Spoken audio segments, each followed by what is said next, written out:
Hello children, Ravi Sir here.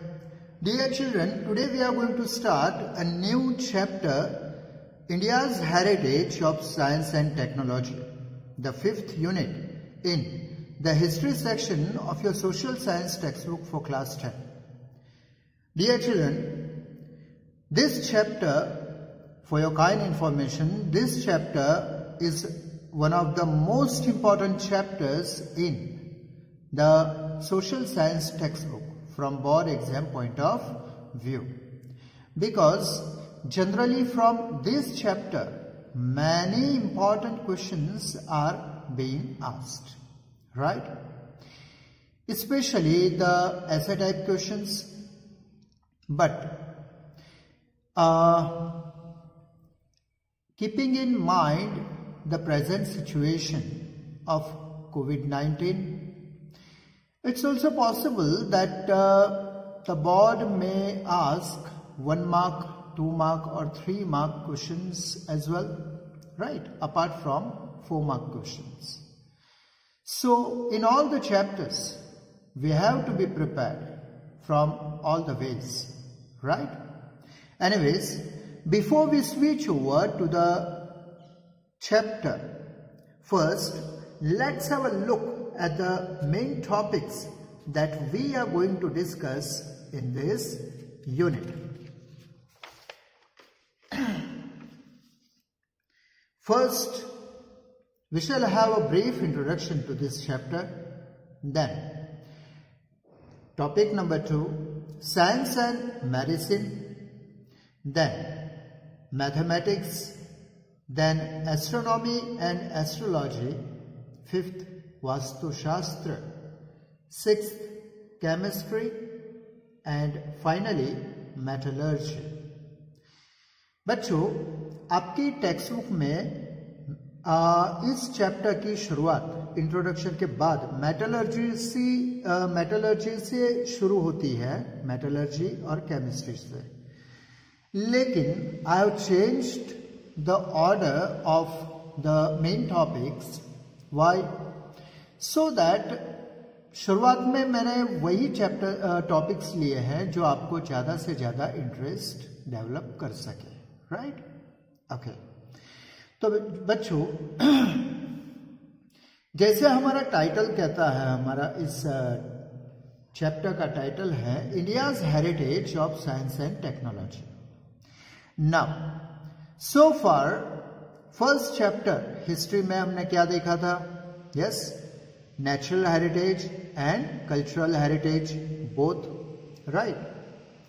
उसके बाद second chapter में हमने क्या देखा? Yes, fine arts and handicrafts, right ना, different art forms of ancient India. Then in the third chapter we saw the contribution of ancient India in the field of sculpture and architecture, right? In the fourth chapter we saw the contribution of ancient India in literature, right? तो बच्चों, इतने different fields में India का contribution हम देख के गए हैं, तो नेचुरली इंडिया का कंट्रीब्यूशन साइंस एंड टेक्नोलॉजी में क्या रहा वो हम इस चैप्टर में देखने वाले हैं. इसलिए इसके टॉपिक्स देखिए आप. Science of medicine and surgery, उसके बाद mathematics, astronomy and astrology, Vastushastra, chemistry, metallurgy वगैरह वगैरह. बच्चों, ये चैप्टर इतना इंटरेस्टिंग बनने वाला है, आई टेल यू. बाकी के सभी चैप्टर्स में से ये चैप्टर आपको बहुत ही इंटरेस्ट डेवलप करेगा and it will make you proud of India, right? कि जिसने इतने सारे फील्ड्स में ऐसे अचीवमेंट्स प्राप्त की थी जो दुनिया में कोई देश प्राप्त नहीं कर सका था. सो पहले तो हम देखते हैं बच्चों कि science and medicine, science of medicine and surgery में इंडिया का कंट्रीब्यूशन, एंशिएंट इंडिया का कंट्रीब्यूशन क्या रहा है, right? And dear children, one of the reasons why I have taken up this topic in the beginning, this is because कि ये जो 2-3 topics है ना बच्चों, these are the most important topics frequently asked in the board exam in essay type questions, बार बार पूछे गए हैं, right? उसी ऑर्डर से मैंने ये टॉपिक्स अरेंज किए हैं, राइट? सो आखिर तक आपको ये टॉपिक सिर्फ सुनने हैं, राइट, वीडियो में, एंड देयर बाय, और दूसरी बात भी कि हर वीडियो में मैं आपको रेडी आंसर्स प्रोवाइड कर रहा हूं बच्चों, याद रखिएगा, राइट? रेफरेंस बुक की लैंग्वेज आपको शायद डिफिकल्ट पड़ सके, साइकोलॉजिकल ना लगे, you know, it might not be compatible to your brain, right? लेकिन ऐसी लैंग्वेज में मैंने आंसर्स प्रेजेंट किए हैं ताकि सिर्फ यही चैप्टर नहीं, इसके अलावा सभी चैप्टर्स में ऐसे आंसर्स प्रेजेंट किए हैं जिसकी लैंग्वेज बहुत ही सिंपल है और एक बार पढ़ने से ही आपको याद रह सकती है, ऐसी language, right? Anyways, shall we start now? India's, आपको क्वेश्चन पूछा जाएगा, India's contribution, ancient India's contribution in the field of science of medicine and surgery, right? तो आपको क्या लिखना होगा ये देखते हैं। तो हमारा ये टॉपिक है आज के डिस्कशन का, राइट, इस सेशन का, science of medicine and surgery. एक पॉइंट ध्यान याद रखने की कोशिश कीजिएगा बच्चों, राइट? पहले समझिए और फिर याद रखिए। से ancient India had attend an unprecedented achievement in the field of medicine and surgery. अब ये अनप्रेसिडेंटेड का मतलब क्या है बच्चों? प्रीसीड यानी पहले हो चुका है वो, और अन यानी पहले कभी ना हुआ हो, राइट? हिंदी और गुजराती में उसे आप क्या कहते हो? यस, अभूतपूर्व, अनप्रेसिडेंटेड, पहले कभी ऐसा नहीं हुआ हो, ऐसा, राइट? तो मेडिसिन और सर्जरी के फील्ड में भारत ने, प्राचीन भारत ने जो अचीवमेंट प्राप्त की थी बच्चों, वो कैसे थी? अभूतपूर्व थी, यानी इससे पहले दुनिया में किसी ने ये अचीवमेंट प्राप्त नहीं की थी, right? During the ancient period, Indian science of medicine and surgery had reached its greatest heights. कि एंशिएंट पीरियड में बच्चों, प्राचीन समय में भारत का जो मेडिसिन और सर्जरी के क्षेत्र में, के विज्ञान में भारत का जो अचीवमेंट थी, भारत की जो प्रोग्रेस थी बच्चों, वो ग्रेटेस्ट हाइट पे चल रही थी। यस, ऑफ कोर्स, आज के मॉडर्न समय के मॉडर्न साइंस एंड टेक्नोलॉजी की कंपैरिजन में भी, यस, एंशिएंट इंडिया का जो मेडिसिन और सर्जरी का जो साइंस था, वो कई गुना ज्यादा था।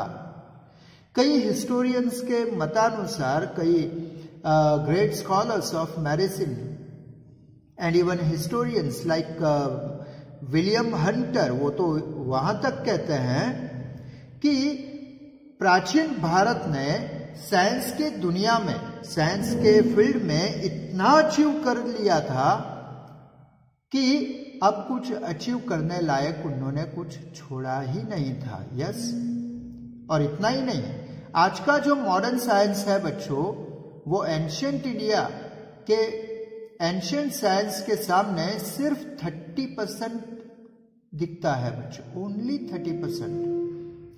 दैट्स वाई हिस्टोरियंस से कि आज का मॉडर्न साइंस है वो एंशिएंट साइंस के सामने तो बच्चा लगता है, बच्चा, स्मॉल किड।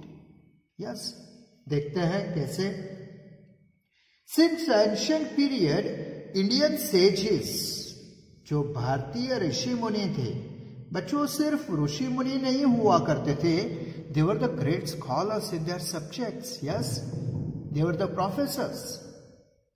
तो इंडियन सेजेस ऋषि मुनि like Maharshi Charak, Maharshi Sushruta, Maharshi Vagbhata and Shalihotra had pioneered, means had started, had begun the science of medicine and surgery through their intense researches.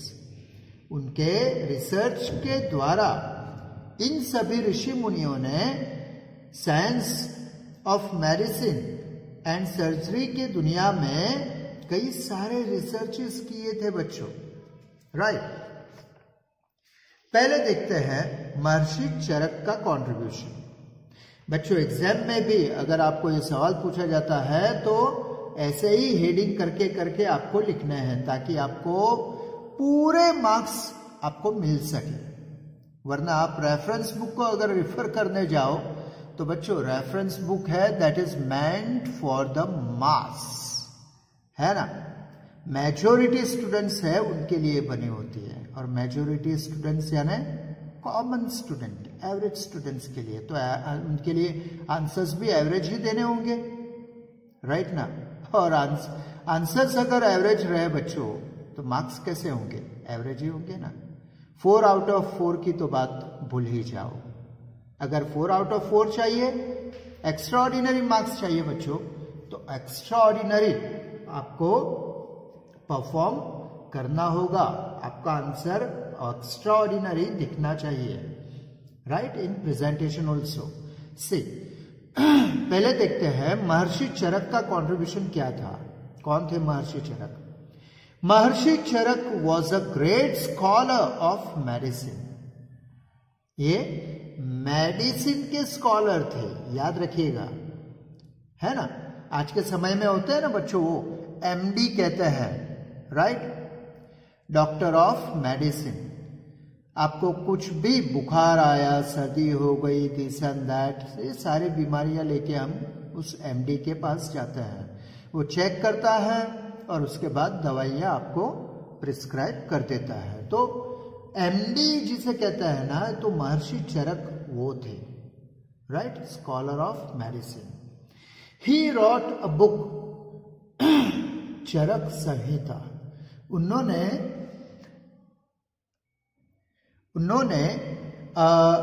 चरक संहिता नाम की किताब लिखी थी। याद रखिएगा कौन सी? चरक संहिता। उनके नाम से ही, चरक उनका नाम था और उनके नाम से ही चरक संहिता लिखी गई थी। In this book he described over 2000 medicinal herbs. इस किताब में कितनी दवाइयां, जड़ी बूटियां लिखी हैं उन्होंने? 2000 से ज्यादा, और हर दवाई के बारे में डिटेल डिस्क्रिप्शन दिया गया है। तो सोचो बच्चों उनका रिसर्च वर्क कैसा होगा, राइट। ओके, आगे दूसरा नंबर है महर्षि सुश्रुत। तो कौन थे Maharshi Sushruta? Maharshi Sushruta was a great scholar of surgery. देखिए ये महर्षि सुश्रुत वे सर्जरी के, he was a great scholar of surgery. ये सर्जन थे और ये मेडिसिन के स्कॉलर थे, एमडी कह सकते हो, लेकिन एग्जाम में एमडी वगैरह मत लिखिएगा, राइट। तो ही was a scholar of medicine, he was a scholar of surgery. Operation वगैरह करना हो ना, तब ये इस सर्जन की जरूरत पड़ती है। चलो, उन्होंने कौन सी बुक लिखी? सुश्रुत संहिता। He wrote a book, Sushrut Samhita. In this book, he described over 127 surgical instruments. कितने 127 सर्जिकल इंस्ट्रूमेंट्स उन्होंने डिस्क्राइब किए हैं। ऑपरेशन थिएटर में यूज करते हैं ना, वे सर्जिकल इंस्ट्रूमेंट कितने 127। आपको 1 मार्क के लिए ये सारे पूछे जाने वाले हैं। महर्षि चरक ने कितनी मेडिसिनल हर्ब्स डिस्क्राइब की है, वह 2000। महर्षि सुश्रुत ने कितने सर्जिकल इंस्ट्रूमेंट्स डिस्क्राइब किए, 127 से ज्यादा। सम ऑफ द इंस्ट्रूमेंट्स, उनमें से कुछ इंस्ट्रूमेंट्स वर सो शार्प, इतने शार्प थे that they could split a single vertical hair into 2 divisions. सोचो बच्चों, single vertical hair into 2 divisions, यानी ये एक हेयर है, हमारे बाल का एक हेयर है। अब इसे अगर आपको कहा जाए कि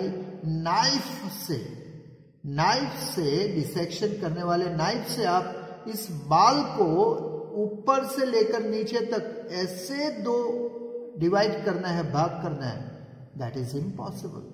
बट उनके पास ऐसे ऐसे इंस्ट्रूमेंट थे, इतने शार्प थे कि खड़े हुए वर्टिकल सिंगल हेयर को भी वो 2 भाग में विभाजित कर सकते थे। राइट डियर, आगे बढ़े। आगे आते हैं महर्षि वाग्भट। महर्षि Vagbhata was a great scholar of medicine. ये भी चरक की तरह ही ग्रेट स्कॉलर ऑफ मेडिसिन थे। ही रॉट 2 बुक्स, उन्होंने 2 किताबें लिखी थी, वाग्भट संहिता एंड अष्टांग हृदय। ओके, कौन कौन सी, वाग्भट संहिता एंड अष्टांग हृदय। बच्चों इस पर से 1 मार्क के लिए अगर मैं ये सवाल पूछूं कि महर्षि चरक ने कौन सी किताब लिखी, यस, चरक संहिता। उनके नाम के पीछे संहिता सिर्फ आपको लगाना है। सुश्रुत संहिता, वाग्भट संहिता। समझ गए बच्चों? हाँ, उन्होंने एक एक्स्ट्रा एक दूसरी बुक लिखी है, अष्टांग हृदय। राइट, तो ये थे great scholars of ancient India. इसके अलावा वेटरनरी साइंस में देखते हैं, वेटरनरी साइंस यानी पशु चिकित्सा जिसे कहते हैं, यानी बर्ड्स, एनिमल्स, राइट, उनसे रिलेटेड मेडिकल साइंस, उसे वेटरनरी साइंस कहते हैं बच्चों। Right, ancient India had made a great progress in veterinary science.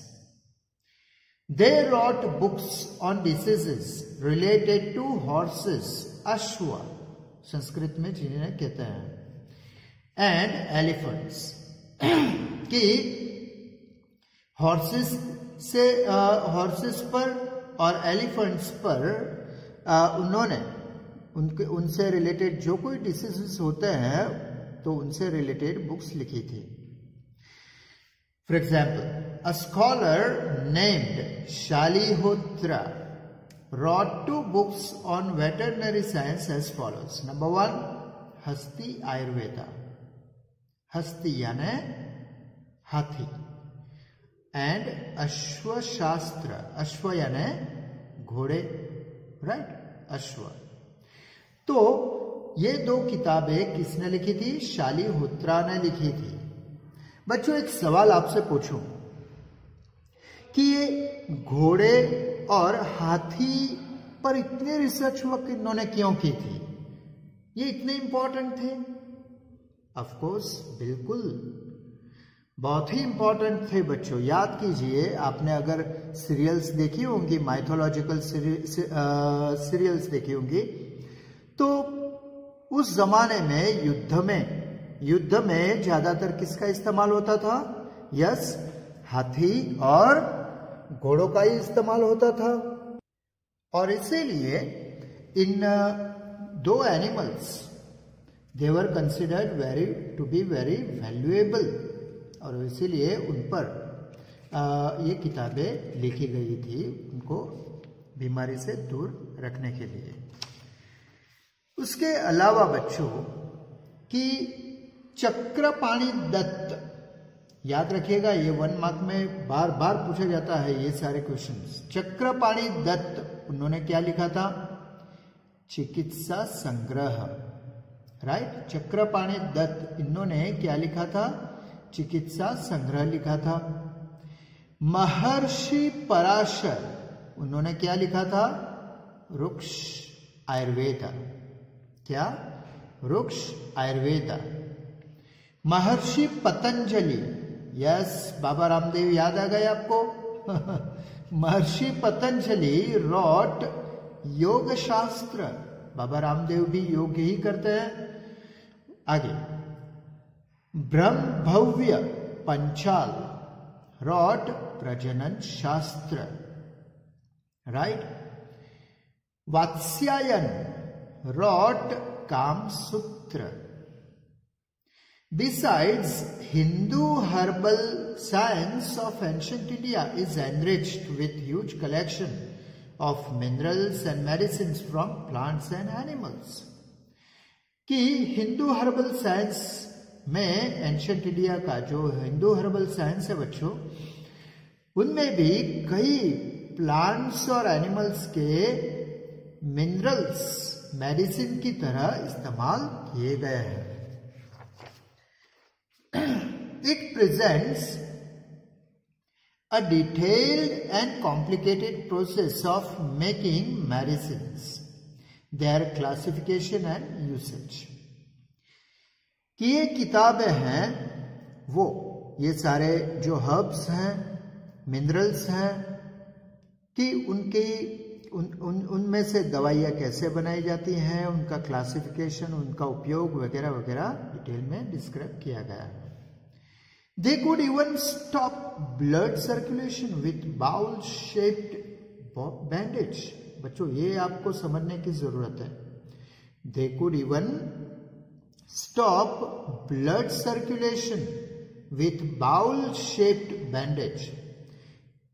यानी हाथ में किसी जगह अगर ऑपरेशन करना हो बच्चों, राइट, और ऑपरेशन करते समय सपोज कि हाथ का अगर ऑपरेशन करना हो, राइट, तो हाथ का अगर ऑपरेशन करना हो तो यहां अगर ऑपरेशन करना हो, ओके, तो इट इज पॉसिबल यहां कट ऑफ अगर किया जाए तो कई वो ऑपरेशन के दौरान कई सारा ब्लड निकलते जाएगा, राइट ना। और इसीलिए वे क्या करते थे कि बाउल से कोकोनट के शेल्स आते हैं ना, उस प्रकार के बाउल्स उन्होंने बनाए थे। वो कहाँ? यहाँ एल्बोस के यहाँ रख देते थे, राइट, टाइटली बैंडेज कर देते थे ताकि उसका ब्लड सर्कुलेशन वहीं अटक जाए और यहाँ ऑपरेशन करने के समय ज्यादा ब्लड वेस्टेज ना हो बच्चों, राइट। बच्चों ऐसी टेक्नोलॉजी तो आज के समय में भी नहीं है बच्चों, that is a fact. They could skillfully operate on abdomen, पेट पर ऑपरेट कर सकते थे, यानी सर्जरी ऑपरेशन कर सकते थे, किडनी का ऑपरेशन कर सकते थे, कैटरेक्ट का ऑपरेशन कर सकते थे, हर्निया का ऑपरेशन कर सकते थे, स्टोन यानी जिसने आप कहते हो ना पथरी हो गई है, हाँ, तो स्टोन, पाइल्स की प्रॉब्लम है, ब्लेडर की प्रॉब्लम है, वगैरह वगैरह, ये सारे ऑपरेशन वे करते थे उस जमाने में। सोचिए, they could classify and join the broken and dislocated bones. They could join and classify and join the broken and dislocated bones, यानी फ्रैक्चर अगर किसी को हो जाए तो उसे भी वो कि उसको भी ऑपरेट कर सकते थे। आज के समय में भी आपको शायद कभी हुआ होगा, है ना, गिर गए होंगे या फ्रैक्चर हो गया होता है तो क्या करते हैं डॉक्टर? प्लास्टर लगा देते हैं वगैरह वगैरह, है ना। तो उस जमाने में भी वो किए जाते थे। They could extract the things pierced into the body easily and skilfully. अगर शरीर में कोई चीज पियर्स चुप गई हो, अंदर तक घुस गई हो, तो उसे भी वो स्किलफुली बाहर निकाल लाते थे, वो तीर हो फिर कुछ भी हो, right. They could recognise the symptoms and diagnose the disease. वो सिम्टम्स पूछते ही उन्हें पता लग जाता था बच्चों कि इस इंसान को क्या बीमारी है, राइट। और कई लोग कहते हैं ना, बड़े बूढ़े लोग कहते हैं ना कि पुराने जमाने के वैद्य थे, वे हाथ की नाड़ी चेक करके, टेस्ट करके उन्हें पता लग जाता था कि इस इंसान को क्या बीमारी है। वो कुछ पूछते भी नहीं थे किसी को, राइट, कि तुम्हें क्या हुआ है, ताव आता है, चक्कर आता है, दिस एंड दैट होता है, वो होता है, कुछ नहीं पूछते थे, ऐसे ही उन्हें पता लग जाता था, जो आज किसी को पता लगता नहीं। They also gave dietary directions after the recovery of disease. ये तो आज भी होता है बच्चों कि रिकवरी ऑफ डिसीज, आदमी अच्छा हो जाए, हॉस्पिटल से डिस्चार्ज मिल जाता है, उसके बाद उसे डाइटरी डायरेक्शंस दिए जाता है कि आपको इतने दिनों तक आपको ये नहीं खाना है, खट्टा नहीं खाना है, बासी नहीं खाना है, तला हुआ नहीं खाना है, कहते हैं ना बच्चों। They also had the knowledge of plastic surgery as well as joining nose and ears. सोचो बच्चों, प्लास्टिक सर्जरी भी उन्हें आती थी, राइट। किसी का नाक टूट गया, कान टूट गया, वो भी उन्हें ज्वाइन करना आता था। They taught the students the method of surgery by doing the surgery on the dead body or on wax statues. और जो मेडिकल के जो स्टूडेंट्स होते थे बच्चों, तो उनको भी जो आज के ज़माने में भी सिखाते हैं ना कि ऑपरेट कैसा करते हैं, डेड बॉडी पर एक्सपेरिमेंट करवाते हैं, कट लगाते हैं, तो उस ज़माने में भी डेड बॉडी पर सर्जरी करवाते थे। अगर डेड बॉडी अवेलेबल नहीं हुई तो वैक्स मोम के स्टैचूज के ऊपर वे ऑपरेट करवाते थे। They could conduct risky operations during delivery too. Yes, delivery के समय में भी वे रिस्की ऑपरेशंस कर सकते थे। देखिए बच्चों, they were expert gynaecologist and paediatricians. Gynaecologist यानी आप कह लीजिए सेक्स से रिलेटेड कोई भी, मेल फीमेल जेंडर से रिलेटेड कोई भी बीमारियां हो, वो गायनेकोलॉजिस्ट हैं, वो ट्रीट करते हैं। पीडियाट्रिशियन यानी छोटे बच्चों के डॉक्टर्स, तो ये भी कला उन्हें आती थी बच्चों। So dear children, this was ancient India's contribution in the field of science of medicine and surgery. I hope you understood it thoroughly. That's all in today's session. See you soon with a new topic and a new hope of learning something new. Till then, wish you all the very best to today's learning. Bye.